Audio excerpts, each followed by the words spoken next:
Hello and welcome to Horror 101, Semester 2. I'm Paul, And I'm Dave. and this week we're discussing the Texas Chainsaw Massacre. Alrighty.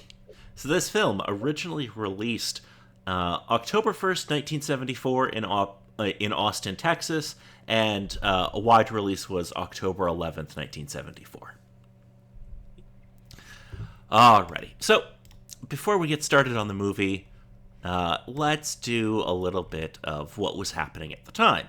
So, Dave, I have a list of some video games that released in 1974. Mostly arcade sort of stuff, or was it more video game consoles? Or Almost uh, exclusively arcade. yeah, within a time frame. So I'm just going to pick like the top five or so and list them out. So the top game of the year with approximately 16,000 arcade cabinets shipped was a game called Tank, where you control a tank. Yeah, and it's one of the first video game projects that you get in the video game class when you start up. I'm sure it's one of the things I did. Yeah, it's very simple, but I mean, it was 1974. So true. There was also a game called Flim Flam, which I'm not familiar with, but it claims it's a sports game. I'm sure. Like weirdly enough, the word is recognizable. I know that the game exists, but it's also the case of I have no idea what this game is. And then there was Grand Track 10 and Grand Track 20. They're both racing games. There was also a game called Clean Sweep, which is a sports game, and I no idea what that could be. So after video games, we're going to quickly move on to the number one film. Let's go with the top 10 films in America this particular week or this particular year. Hmm. Alrighty. So, and we're going by highest grossing, not necessarily by best reviewed. So, Yeah, the number one film this year was The Exorcist, yeah, that's understandable. followed by The Sting. Have you seen The Sting? It's not ringing a bell, no. Okay, it's a Robert Redford, Paul Newman, kind of like caper, kind of like a heist movie kind of deal. Okay. No, that tracks if it's more of a heist film sort of thing, but yeah. Yeah. At number three, we have Papillon. At number four, we have Serpico. At number five, we have American Graffiti. Yeah. At number six, we have That's Entertainment, which I miss these kind of films because for those of you who don't know, That's Entertainment was basically just MGM cut together a bunch of film clips and released it as a movie. Yeah. Yeah. That was a thing they did in the past. At number seven, a certified comedy classic in Blazing Saddles. Yes. Very much so. At number eight, probably one of the best neo noir films ever made with Chinatown. Yes. Number nine, another very well known movie, although maybe not anymore, with The Longest Yard. Yes. It's there. There's the history and whatnot, but yeah, it's kind of quieted down from anyone chatting about it over the last while. At And I least th- from what I've heard. and I feel like people are probably more familiar with the 2005 remake with Adam Sandler, Yeah.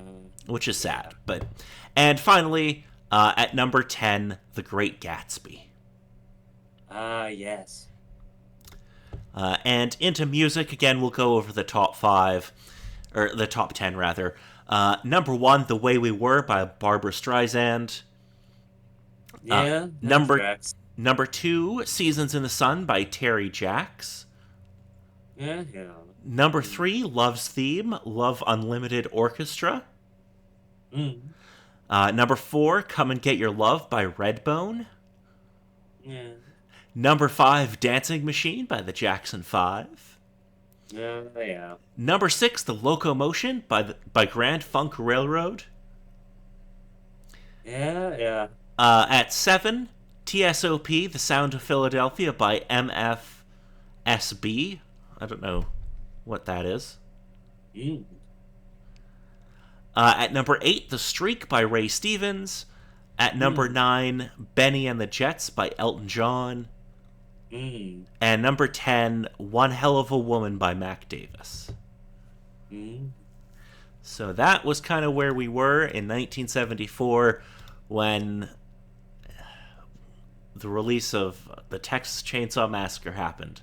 So, this film was directed by Tobe Hooper and co-written by Tobe Hooper and Kim Henkel. Tobe Hooper, who you've actually seen a movie that he's made previously. Last year we covered the Poltergeist, which was one of his films, although there is some people say that he maybe didn't direct the whole thing and Spielberg did parts of it, and Okay, kind of a case of he had bits and somewhat that he worked on, and then Spielberg kind of came in and was like, there's maybe the one or two things we might need to fix. So Tobe Hooper for Poltergeist is credited as the director, but there are people who apparently worked on the movie who were like, yeah, he didn't necessarily direct the whole thing. Yeah. Or maybe some of those other cases of particular things at the time that he supposedly had to work on couldn't exactly demand his entire time to the particular film at the moment. Entirely possible. I don't know what he would have been doing at the time. Let's take a look. So Poltergeist is 82. He didn't really have anything else that would have been super pressing, it doesn't look like. Tobe Hooper's an interesting one because he's super influential, but he didn't really make a lot of movies. He's super influential, obviously, for things like Texas Chainsaw Massacre, Poltergeist, Chainsaw 2, those kind of movies, but he didn't really make a ton of films in his career. So let us get into the movie. So, we start off in the early hours of August 18th, 1973. A grave robber steals several corpses from a cemetery near Newt, Morto County, Texas. The robber ties a rotting corpse and other body parts onto a monument, creating a grisly display that is discovered by a local resident as the sun rises. Driving in a van, 5 teenagers take a road trip through the area. Sally, Jerry, Pam, Kirk, and Sally's brother, Franklin, who is in a wheelchair. They stop at the cemetery to check on the grave of Sally and Franklin's grandfather, which appears undisturbed. As the group drives past a slaughterhouse, Franklin recounts the family history with animal slaughter. They soon pick up a hitchhiker who talks about his family who worked at the old slaughterhouse. He borrows Franklin's pocket knife and cuts himself, then takes a single Polaroid picture of the group for which he demands money. When they refuse to pay, he burns the photo and attacks Franklin with a straight razor. The group forces him out of the van, where he smears blood on the side as they drive off. Low on gas, the group stops at a station whose proprietor says that no fuel is available. The group explores a nearby abandoned house owned by the Herdesy family, which is Sally and Franklin's family. The first thing I noticed is, have you ever seen the movie X? I believe I've heard about it, and I don't think I've actually seen it. Okay. The amount of references in X to Chainsaw, I didn't remember at the time. And rewatching this, I was like, oh, you just are, wow. Like, there's costuming choices, there's shots, there's a lot of stuff where it's like, oh, that's basically straight out of Chainsaw. Okay. But of course, not enough within particular film law or other sorts of things to get issue of copyright or other sorts of things from there. No, I mean, it's one of those things where, like, so in X, I think it's an X, maybe it's in, no, it must have been an X, but Mia Goth's character, you see, not Sally, the other, Pam, I think is her name, she wears those, like, red shorts, and, like, Mia Goth's character in X wears the exact same shorts. And there's a lot of Okay. stuff like that where it's like, it's clearly a reference, but like, you know. Okay. Not sure if homage would be kind of the better word to Yeah, describe it, or yeah, no, that's probably a good call. Kirk and Pam leave the others behind, planning to visit a nearby swimming hole mentioned by Franklin. On their way there, they discover another house surrounded by rundown cars and run by gas powered generators. Hoping to barter for gas, Kirk enters the house through the unlocked door while Pam waits outside. As he searches the house, a large man wearing a mask made out of skin appears and murders Kirk with a hammer. When Pam enters the house, she stumbles into a room strewn with decaying remains and furniture made from human and animal bones. She attempts to flee but is caught by the man and impaled on a meat hook. The man then starts up a chainsaw, dismembering Kirk as Pam watches. In the evening, Jerry searches for Pam and Kirk. When he enters the other house, he finds Pam's nearly dead, spasming body in the chest freezer and is killed by the masked man. With darkness falling, Sally and Franklin set out to find their friends. En route, the masked man ambushes them, killing Franklin with the chainsaw. The man chases Sally into the house where she finds a very old, seemingly dead man and a woman's rotting corpse. She escapes from the man by jumping through a second-story window, and she flees to the gas station. With the man in pursuit, Sally arrives at the gas station when he seems to disappear. The station's proprietor comforts Sally with the offer of help, after which he beats and subdues her, loading her into his pickup truck. The proprietor drives to the other house, and the hitchhiker appears. The proprietor scolds him for his actions at the cemetery, identifying the hitchhiker as the grave robber. As they enter the house, the masked man reappears, dressed in women's clothing. The proprietor identifies the masked man and the hitchhiker as brothers, and the hitchhiker refers to the masked man as Leatherface. The two brothers bring the old man, Grandpa, down the stairs and cut Sally's finger so Grandpa can suck her blood. Sally then faints from the ordeal. The next morning, Sally regains consciousness. The men taunt her and bicker with each other, resolving to kill her with a hammer. They try to include Grandpa in the activity, but Grandpa is too weak. Sally breaks free and runs onto the road in the front of the house, pursued by the brothers. An oncoming truck accidentally runs over the hitchhiker, killing him. The truck driver attacks Leatherface with a large wrench, causing him to fall and injure his leg with the chainsaw. Sally, covered in blood, flags down a passing pickup truck and climbs into the bed, narrowly escaping Leatherface. As the pickup drives away, Sally laughs hysterically, while an enraged Leatherface swings his chainsaw in the road as the sun rises. So what did we think of this film, David? it's one of the particular things that I know the particular sort of horror film of its particular design. It's iconic. I've heard all the particular sort of stuff about it, but not being exposed about it when the re-release was done or from the previous sort of film, I had mixed sort of results with understanding that at the time that this is the sort of stuff that they had to sort of work with and other sort of bits from there. It kind of just fell onto my own biases that despite, especially with nowadays, with the type of horror that we can have from certain films with the grotesquity and other sorts of stuff that can be there, there's just some stuff in the 80s that they can do that just adds to it or makes it have an additional sort of effect with certain sort of things. And I suppose it's also sort of the case of either mental mindset of particular sort of people, the thought of these particular sorts of films that come up from there, and especially with the traditional tropes of, God, these young teenagers are goddamn stupid. And it's understandable, but it's also kind of the case of, oh my God, just, ugh. But nevertheless, it was interesting with a couple ideas, uh, methods at the time, and other sorts of things that they worked with.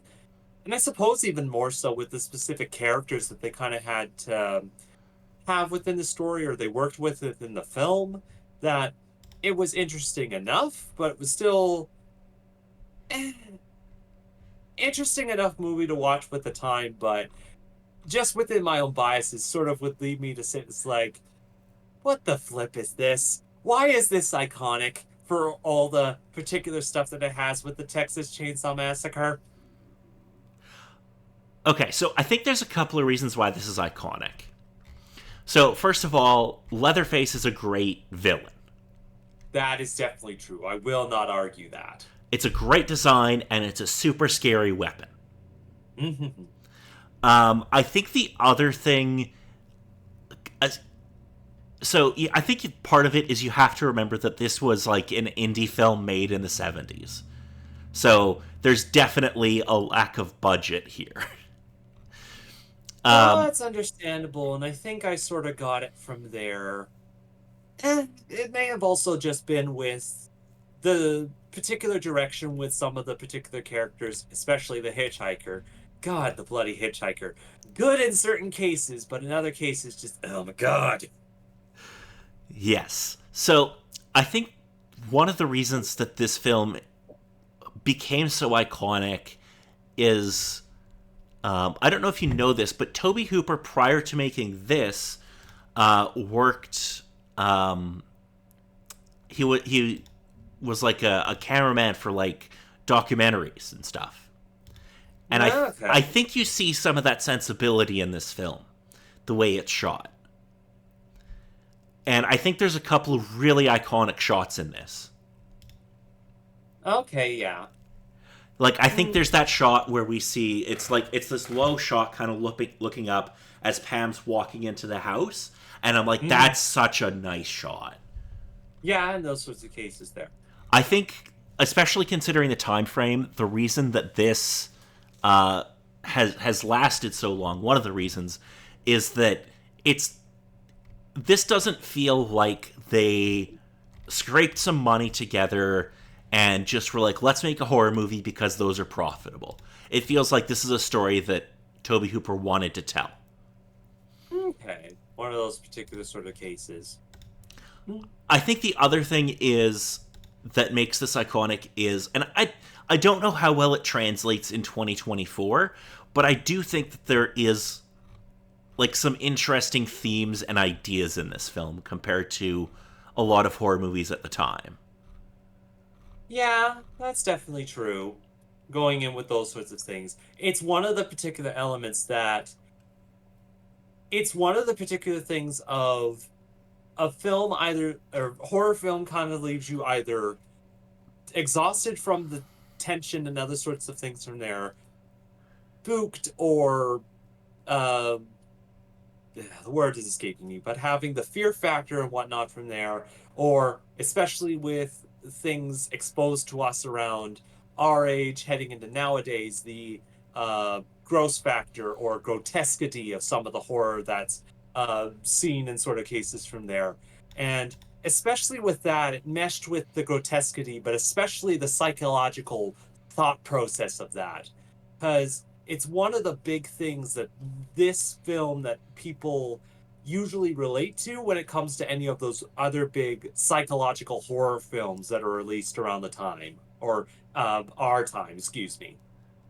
Yeah, and I think like you look, I know so there's people who are on two sides of this film. One, I think a really interesting interpretation of it or way of seeing it is it's a film as perverse or I'm not sure if the right word other than that, but way of looking at it is this is a film about meat, right? Like they Okay. call it out Yeah. at the beginning of the film where they talk about the slaughterhouse and like Mhm. how they kill these cows and like we consume them, and then that's kind of turned on its head by the family that's killing people and consuming them. And there's this kind of really interesting like thing where, well, we Mhm. view cows as just like this thing that we consume, but when these people do it to us, we are like we find that abhorrent. Mhm. In those sort of cases. The word for anyone who doesn't know it is cannibalism. Yes, that they are cannibals. Yes, and um, I think the other thing that's really interesting about this is if you take into consideration when the film was made. Like this is like just we're in the middle of Vietnam at the time. This is post Watergate, so there is definitely this idea of like that's permeating the culture at the time of not trusting in the institutions and kind Oh. of having this like maybe we can't trust authority, and I think that's kind of being played with too. Maybe I'm reaching on this, I don't know, but I think it's Mhm. interesting that like the villains of the piece are kind of they're the how do I explain this? They're kind of rebelling against the status quo, and the main characters are kind of they are kind of the status quo in a way. And Mm. even though they are the villains, they're kind of I think we're supposed to in a way kind of see what they're I don't know how to explain that, but I think there's an interesting juxtaposition there with things that were happening at the time. Okay. Yeah, I could see the point. And then I can also see with around the time with those particular thoughts, it's assuredly a typical sort of thought that people use nowadays for certain stories, giving flesh out things or flesh out sort of ideas to the villain of the story, and especially the sort of thought of why don't we have any good villains anymore? Because of the thought of they have the idea of characters in these sort of positions of why do they think that way, giving the thought process of where they would go within the societal norms within the story or how things are within society, and just sort of bring that juxtaposition to uh, future sort of stories from there. And okay, taking more of that sort of angle, it's something I didn't really either see with my particular watches of the film or think about with that. But no, thinking back to it and you bringing up the point, it's understandable with those sort of points being brought up. I also think that like and you touched on it there where people complain about not having good villains in films anymore, which I don't necessarily agree with, Mm. but it is something that does get brought up. You're right. And I think part of that is you look at a film like Chainsaw where we don't delve into the psychology of Leatherface. He's just Mm. a villain.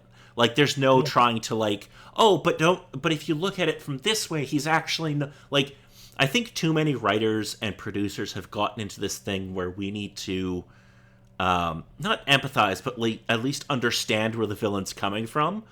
And Mm. occasionally, I think you just like that's fine in some movies, like, but I think Mm.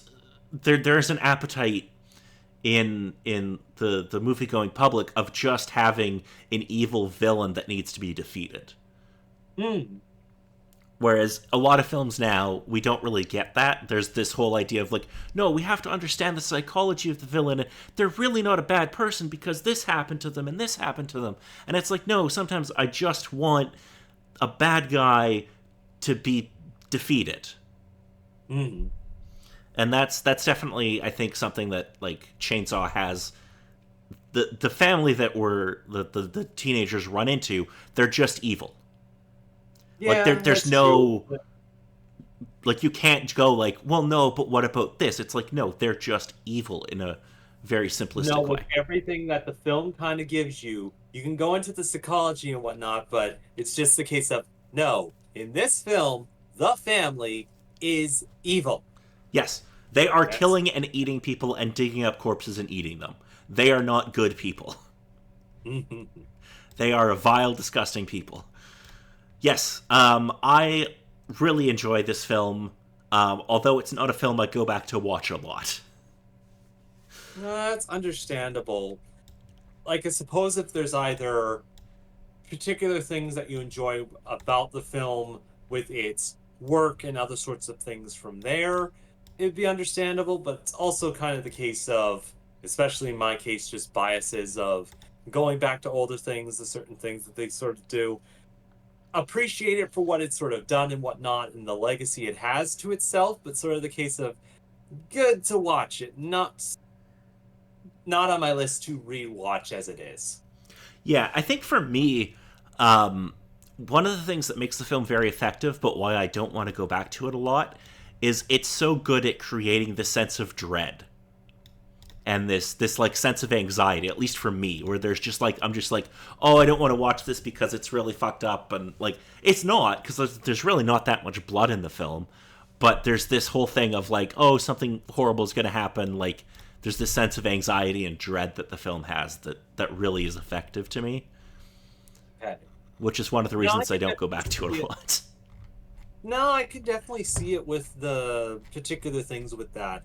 And I think it's one of those particular things of, at the time, this particular sort of film probably would have been excessive for some particular sort of people. It's like, oh my gosh, why does this exist? Where we're here nowadays, we look over to our right and see the Saw franchise and just sort of like, this seems kind of tame. But it's also kind of the case of this film did the first couple of steps so the future films could go off running to wherever the hell they're running to.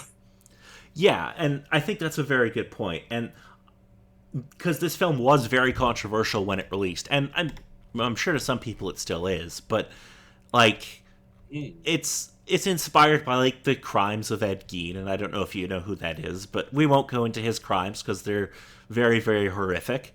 But Very much there's that so. scene where I think it's Pam who gets put on the meat hook, and it's like you don't see anything, but it's so effective and so just like, oh fuck.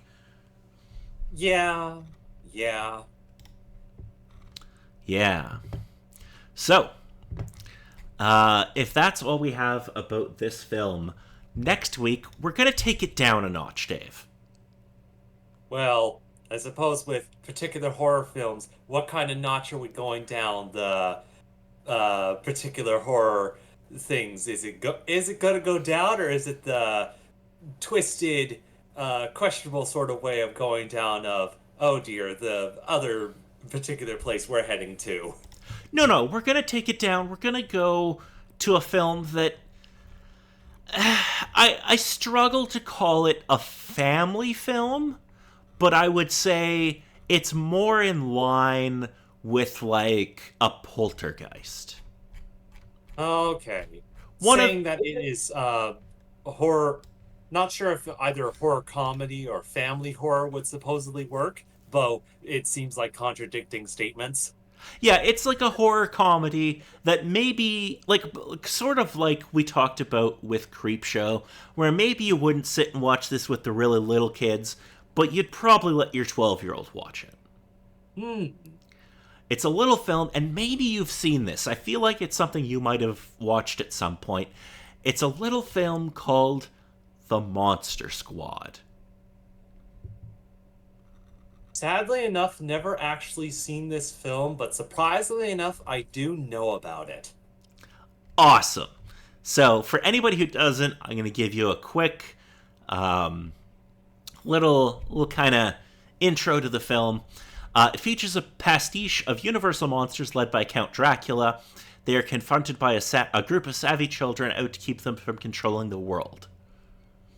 And the kids are known as the Monster Squad. And it's a very charming film that was co-written by Shane Black, and I think this is a good palate cleanser after Chainsaw.